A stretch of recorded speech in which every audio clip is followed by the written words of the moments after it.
Hello everyone and welcome to Edutap. और आप देख रहे हैं आज हमारा day number 13 of the Vijay answer writing series for the Himachal Pradesh administrative services examination.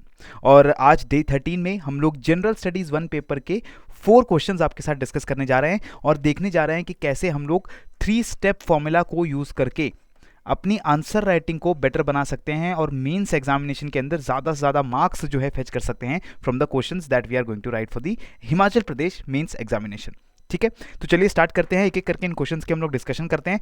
पहला क्वेश्चन जो है वो क्वेश्चन रिलेटेड था GS1 के यूनिट 1 से जुड़ा हुआ fascist ideology and it's global implications का ये क्वेश्चन था। इस टॉपिक से जुड़ा हुआ क्वेश्चन है। हम उम्मीद करते हैं कि जो 4 मार्कर क्वेश्चंस आते हैं GS1 पेपर के अंदर, आउट ऑफ दीज 1 और 2 questions are definitely asked from the ideology part, जो कि हमारा सब यूनिट 2 है, यूनिट 1 का सब यूनिट 2 है फॉर द GS पेपर 1। यहाँ से हमें 1 या 2 क्वेश्चन जरूर 4 नंबर के जो है देखने को मिलते हैं। तो इसी तरीके का क्वेश्चन मैं आप लोगों के लिए लेकर आया हूँ। What are the basic tenets shared by the fascist ideologies across the globe. So बाकी 4 मार्कर्स की तरह ये क्वेश्चन भी कोई बहुत ज़्यादा कॉम्प्लेक्स नहीं है। अगर हम यहाँ पर 3 स्टेप फॉर्मूला का स्टेप 1 अप्लाई करते हैं तो हम देखेंगे कि इस क्वेश्चन के अंदर सबसे पहले जो डायरेक्टिव है वो क्या है, व्हाट, क्या चीज़ है वो आपसे इस क्वेश्चन के अंदर पूछी गई है। सो बहुत ज़्यादा आपको दिमाग लगाने की जरूरत नहीं है, कोई बहुत कॉम्प्लेक्स क्वेश्चन हमें मुझे नहीं लग रहा है। इसके बाद माइक्रो क्वेश्चंस कितने हैं, तो एक ही माइक्रो क्वेश्चन है कि basic tenets about fascist ideologies, वो हमें यहाँ पर बताने हैं कि फासिज्म जो है, फासीवाद जो है, इसकी क्या बेसिक फीचर्स होते हैं वो आपको बताने हैं। और देखिए क्वेश्चन में लिखा हुआ है all across the globe, so it is not only limited to a particular country, किसी एक पर्टिकुलर देश या किसी एक कॉन्टिनेंट जुड़ा हुआ नहीं है। पूरे दुनिया में जहाँ भी फासिज्म की आइडियोलॉजी चल रही है उसके बारे में आपको कुछ मेन फीचर्स जो हैं वो बताने थे। और वो आंसर मैंने आपके लिए इंडिकेटिव आंसर यहाँ पर रख दिया है। अब हम जानते हैं कि 60 वर्ड्स के अंदर हमें आंसर लिखना था, तो यस, ये जो मैं आपको इंडिकेटिव आंसर दे रहा हूँ यहाँ पर हो सकता है वर्ड लिमिट थोड़ी सी क्रॉस हो रही होगी, क्योंकि यहाँ मेरा मकसद आपको कंटेंट प्रोवाइड करना भी है, ताकि आप इस कंटेंट को यूज करके अपने नोट्स की तरह भी यूज कर सके और अपने रिवीजन में भी इसको जो है यूज कर सके। लेकिन मैंने जो शुरुआत की इस 4 मार्कर क्वेश्चन की, मैंने सीधा फासिज्म की जो डेफिनेशन है वो डेफिनेशन यहां पर लिख दी है कि ये फार राइट अथॉरिटेरियन आइडियोलॉजी होती है, marked by the forcible suppression of opposition and strong regimentation of the society and the economy.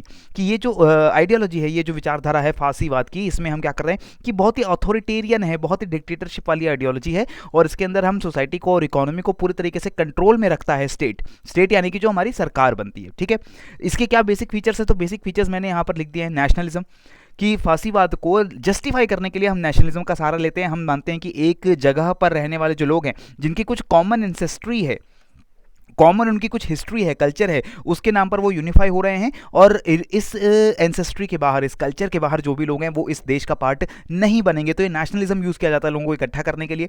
Totalitarianism है, इसका मतलब है कि कंट्रोल एब्सोल्यूट है स्टेट का। स्टेट का मतलब यहाँ पर क्या हुआ कि जो पॉलिटिकल लीडरशिप है, जो वहाँ पर पॉलिटिकल स्टेट है, उसकी जो मशीनरी है, उसके जो ऑर्गन्स हैं, यानी कि चाहे वो पुलिस की बात हो चाहे दूसरे ऑर्गन्स हो, उनका पूरा सोसाइटी के ऊपर कंट्रोल रहता है। इकोनॉमी के ऊपर उनका पूरा कंट्रोल रहता है और वो सेल्फ सफिशिएंसी के ऊपर जो है ज़्यादा ध्यान देते हैं। वो क्लास कॉन्फ्लिक्ट जो है उसका कोई रेजोल्यूशन किस तरीके से लाया जाए वो करने की कोशिश करते हैं, ताकि पूरे देश के अंदर जो उनका देश है वहाँ पर इकोनॉमिक तरीके से भी सारे लोग एक जैसे हों, और वो बाहर की इकोनॉमी के कॉस्ट पर अपने देश की इकोनॉमी को ज़्यादा बेटर करना चाहते हैं। ये भी फासीवाद का एक बहुत इंपॉर्टेंट एक्शन पॉइंट है। इसके बाद लास्टली जो फासीवाद है इसमें पॉलिटिकल वायलेंस को जस्टिफाई किया जाता है, हिंसा है इसको जस्टिफाई किया जाता है, और उनका मानना है कि देश के हित के लिए सब कुछ सर्वोपरि होता है। तो ये सारी चीज़ें जो है वो फासीवाद के अंदर इंक्लूडेड होती हैं। ठीक है, सो इसके बाद हम बात करें नेक्स्ट 4 मार्कर क्वेश्चन। मैंने आपको 2 4 मार्कर क्वेश्चन आपको दिए थे, यहाँ पर मैं नेक्स्ट 4 मार्कर क्वेश्चन की बात करूँ।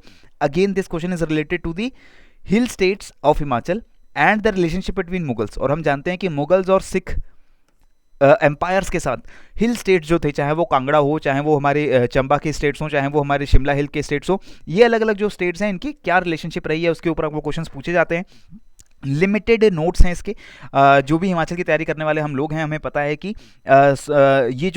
ये वाला जो टॉपिक है हमारा, इस टॉपिक से एक क्वेश्चन हमें ज़रूर देखने को मिलेगा, या तो वो 4 मार्कर आएगा या तो वो 8 मार्कर क्वेश्चन आएगा। और ज़्यादा चांसेस ये होंगे कि अगर वो क्वेश्चन 4 मार्कर आता है तो वो बहुत ही सिंपल सा क्वेश्चन होगा। जैसे क्वेश्चन मैंने आपसे पूछा है, give an account of relations between hill states of Himachal and Mughals in 16th century. तो 16वीं सदी में जब अकबर का राज चल रहा है उस टाइम की यहाँ पर बात हो रही है।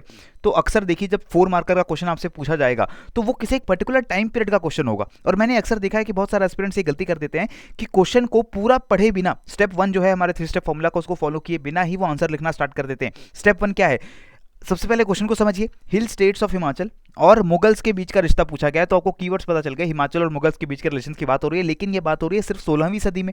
अब यहाँ पर आप अगर बिल्कुल मुगल के एम्पायर के स्टार्टिंग से शुरुआत करने लगेंगे, आप बाबर से शुरुआत कर देंगे, या फिर आप औरंगजेब की बात करने लगेंगे यहाँ पर, जो कि 16वीं सदी के बहुत बाद की बात है, तो वहाँ पर एग्जामिनर आपको मार्क्स डिडक्ट कर सकता है, क्योंकि आपके पास सिर्फ 60 वर्ड्स दिए जा रहे हैं, राइट। अब ये जो क्वेश्चन है, इसी तरह के क्वेश्चन देखिए, सिख एम्पायर और हिल स्टेट्स के बीच का क्वेश्चन पूछा गया था, 19वीं सदी में कैसे रिलेशन थे। तो 19वीं सदी का मतलब क्या हुआ, 19वीं सदी का मतलब हुआ कि जो राजा रणजीत सिंह जी का टाइम है, सिख एम्पायर का जो टाइम है, उसकी यहाँ पर बात हो रही है। तो ये इस तरीके से आपको क्वेश्चंस का टाइम पीरियड बहुत ध्यान रखना होगा हिस्ट्री में। और इसके नोट्स क्या होने वाले, वो नोट्स मैंने बता दिए कि अकबर के टाइम पर किस तरीके से मुगल और हिल स्टेट्स के बीच में जो रिलेशंस थे वो थोड़े नॉर्मलाइज हुए, थोड़े कॉन्क्रेटाइज हुए हैं, और किस तरीके से जो हिल स्टेट्स थे उनको अकबर और अकबर के जो वैसल्स थे, चाहे वो बीरबल हो, चाहे वो जो दूसरे राजा हों, कुली खान हो जैसे, ठीक है, बीरबल हो जैसे, तो ये जो अलग अलग रूलर्स थे जिनको सपोर्ट था मुगल एम्पायर का, वो मुगल एम्पायर की तरफ से यहाँ पर आते थे, उनकी रिप्रेजेंटेशन करते थे। और यहाँ पर जो हमारे हिल स्टेट्स में खासतौर पे जो कांगड़ा का स्टेट है, इसके साथ उनके जो रिश्ते हैं वो धीरे धीरे ज़्यादा बेटर होते गए, ठीक है।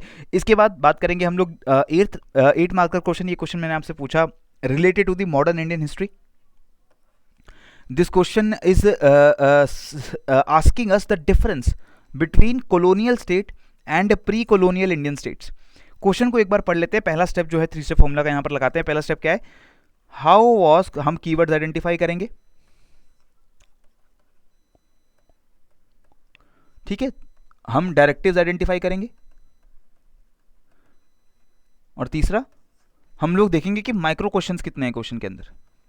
अब हमें पता है कि जो हमारे 8 मार्कर क्वेश्चन है और 20 मार्कर क्वेश्चन है, वहां पर ये 3 स्टेप फॉर्मूला जो है उसकी पूरी एप्लीकेशन आती है 4 मार्कर क्वेश्चन में, क्योंकि क्वेश्चन बहुत ज़्यादा सिंपल हो सकते हैं, तो वहां पर आपको इतनी ज़्यादा मेहनत करने की जरूरत नहीं पड़ेगी। तो यहाँ 8 मार्कर में देखें अगर, तो डायरेक्टिव हमसे पूछा गया है हाउ, राइट, और कीवर्ड्स क्या है, colonial state and pre colonial Indian state, और माइक्रो क्वेश्चन एक ही माइक्रो क्वेश्चन है, और वो क्या है कि क्या डिफरेंस है कॉलोनियल और प्री कॉलोनियल स्टेट के अंदर।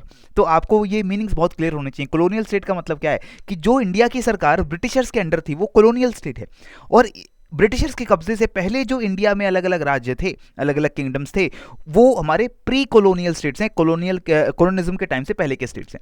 तो इनके बीच का डिफरेंस जो है वो हमें यहाँ पर बताना है। 180 शब्द हमारे पास दिए गए हैं। सेकंड पार्ट अब क्या है हमारे 3 स्टेप फॉर्मूला का। 3 स्टेप फॉर्मूला का सेकंड स्टेप जो है वो आता है कि हमें क्वेश्चंस के अंदर कोर नॉलेज जो है वो कोर नॉलेज किस तरीके से देनी है। कोर नॉलेज यानी कंटेंट। आपको पता होना चाहिए कि कॉलोनियल स्टेट के क्या फीचर्स थे और हमारे प्री कॉलोनियल स्टेट के क्या फीचर्स थे, और दोनों को आप लोग जो है डिफरेंशिएट करेंगे पॉलिटिकल, इकोनॉमिक और मिलिट्री तरीके से, राइट। तो सबसे पहले मैंने क्या किया कि अपना फर्स्ट स्टेप फॉलो किया, मैंने सेकंड स्टेप फॉलो किया और मुझे पता लगा कि मेरे पास जो कंटेंट है वो मैंने बना लिया है। थर्ड स्टेप है मेरा कि हम स्ट्रक्चराइजेशन कैसे करने वाले हैं हमारे पूरे आंसर की, किस तरीके से मीन्स पाउडर यहाँ पर यूज करने वाले हैं। तो यहाँ पर हम क्या देखते हैं, colonial state was qualitatively different from the pre-colonial Indian states, especially in the manner in which it marshaled military force and extracted resources from India। कि अंग्रेजों के पहले जो हमारे राज्य रहे हैं उनसे बहुत ज़्यादा जो डिफरेंस आया कॉलोनियल स्टेट में वो क्या था, क्वालिटेटिव डिफरेंस था।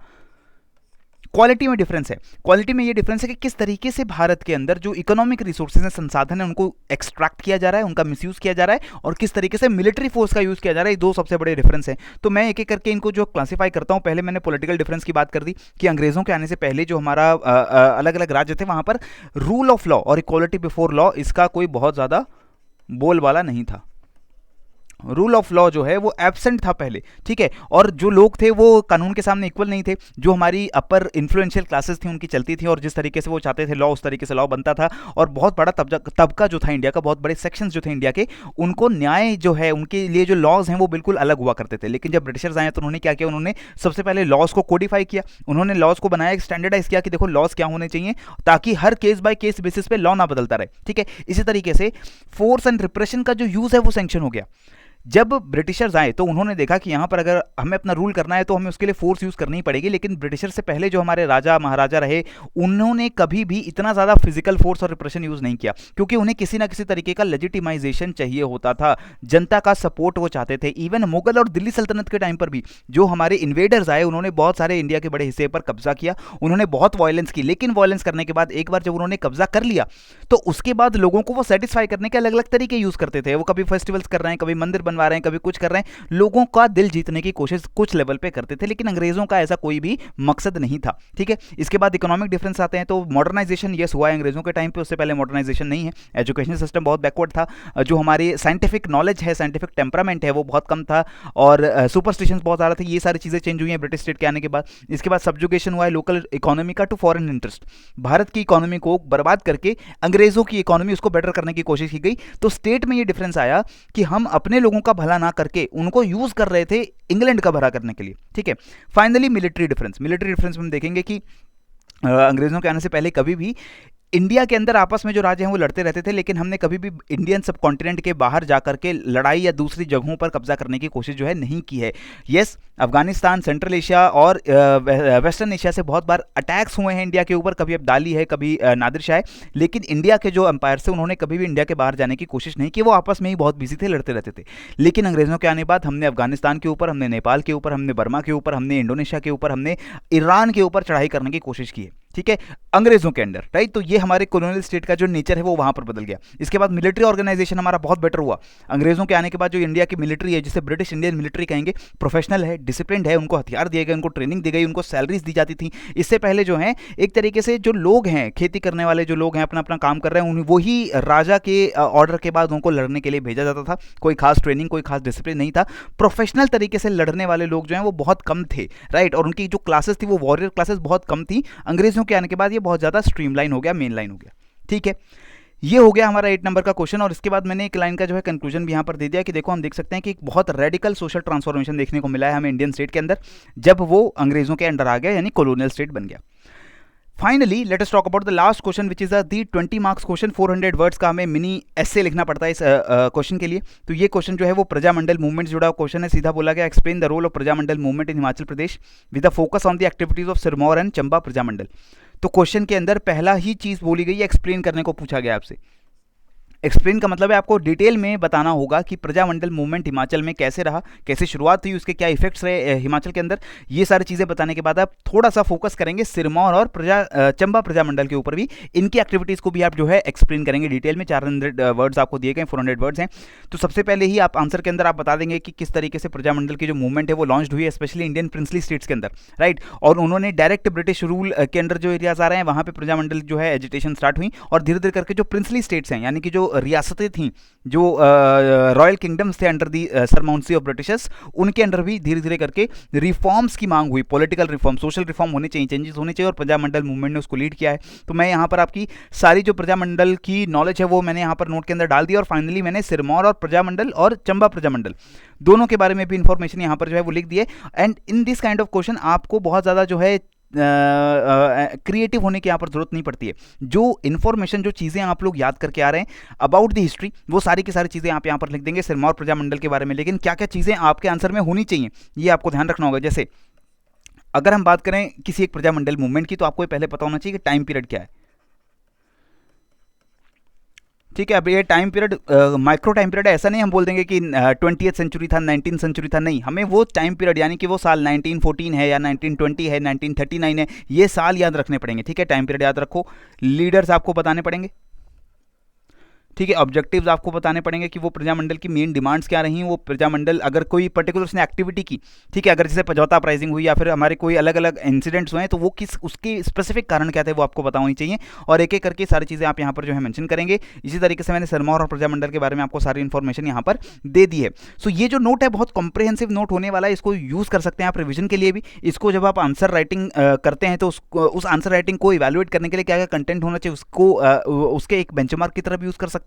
Otherwise you can also utilize this for the last minute revision। जब आप मेंस का एग्जाम देने जाएं, GS1 पेपर देने जाएं, तो उससे 1-2 दिन पहले, 3 दिन पहले अगर आप रिवीजन के लिए बहुत ही क्रिस्प मटेरियल चाहते हैं तो उसके लिए भी आप इसको यूज कर सकते हैं। ठीक है, so this is all for the day number 13 of the Vijay mains answer writing series. इसी तरीके से आंसर राइटिंग प्रैक्टिस को लगातार आप करते रहिए, पढ़ते रहिए और बढ़ते रहिए। जय हिंद एंड जय भारत।